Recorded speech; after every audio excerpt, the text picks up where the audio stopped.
First, remove the needle bar case. Cut the sewing threads at the bottom of the tension base.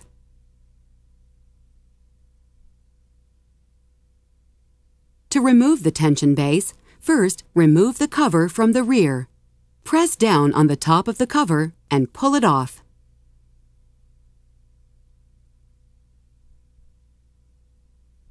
Then, remove the 4 screws that hold the tension base in place.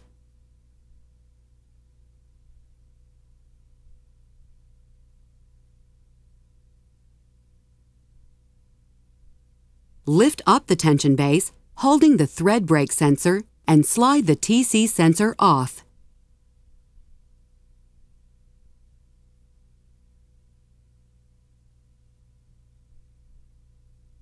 Remove the 2 screws that hold the color change cam cover and remove the cover. Now, remove the top cover by loosening the 2 screws that hold it to the needle case.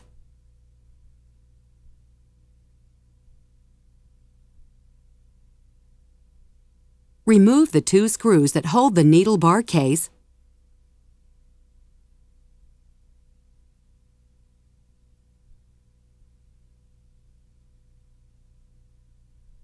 and lift the case off the arm.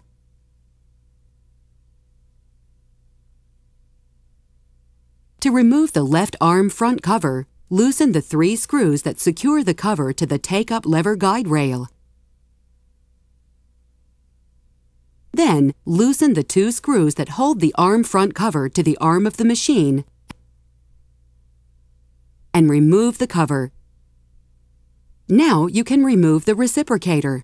Start by loosening the set screw on the left side of the arm that secures the needle bar drive shaft. Once it's loose, you can remove the drive shaft and the reciprocator set. Pull the drive shaft straight up and use a twisting motion to remove it. Tilt the reciprocator assembly to the left and pull it out of the connecting rod.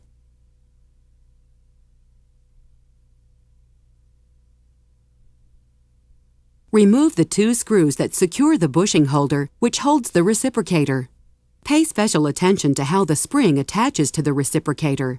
You will need to install the new reciprocator the same way. Once the 2 screws are out, you can remove the bushing holder, then pull the reciprocator off. To install the new reciprocator, slide the reciprocator on and make sure the spring goes into the hole on the bottom right side. Then, install the bushing holder. Tighten the 2 screws and check the spring action on the reciprocator to make sure it moves smoothly. Place the reciprocator set into the connecting rod and make sure the right part of the reciprocator hooks onto the presser foot drive shaft. Then, place the felt ring on top of the reciprocator and install the drive shaft through the top part of the arm. The flat on the drive shaft should be on the bottom and facing to the left. Push the shaft through the felt and turn the felt so the flat part is facing forward.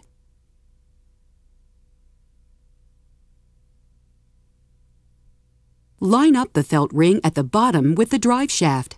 Before sliding the shaft all the way down, you will need to remove the bearing plate, which will make it easier to install the bearing onto the shaft. To remove the bearing plate, remove the screws and slide the bearing up onto the shaft. Push the drive shaft down, making sure the flat is to the left. Make sure the drive shaft is all the way down to the right height, and then tighten the set screw on the bottom left side of the arm. Reinstall the bearing plate. Make sure the flat part of the felt is facing forward.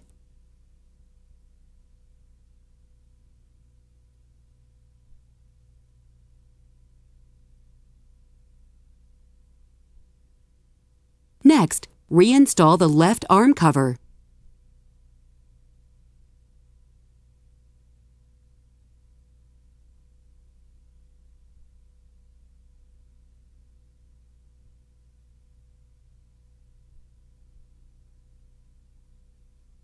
Before reinstalling the needle case, place a rubber band around all of the take-up levers to hold them in place. Move the linear way to the left side. Install the bottom rail into the guide and line up the slit in the take-up lever gear with the rail on the take-up lever guide rail. Line up the first roller bearing with the groove of the color change cam. The needle case should drop into place. Finally, install the 2 screws that hold the needle case to the linear way. To install the tension base, slide the thread brake sensor into the aluminum rail. Then, position the sensor on its holder and place the tension base into the plastic brackets. Then, insert the screws and tighten them.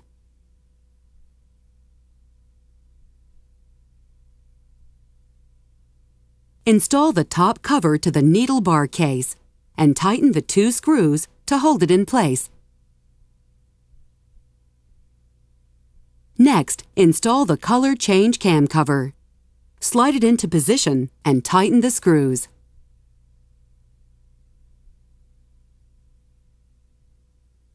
To install the tension base cover, push in the bottom and then snap in the top.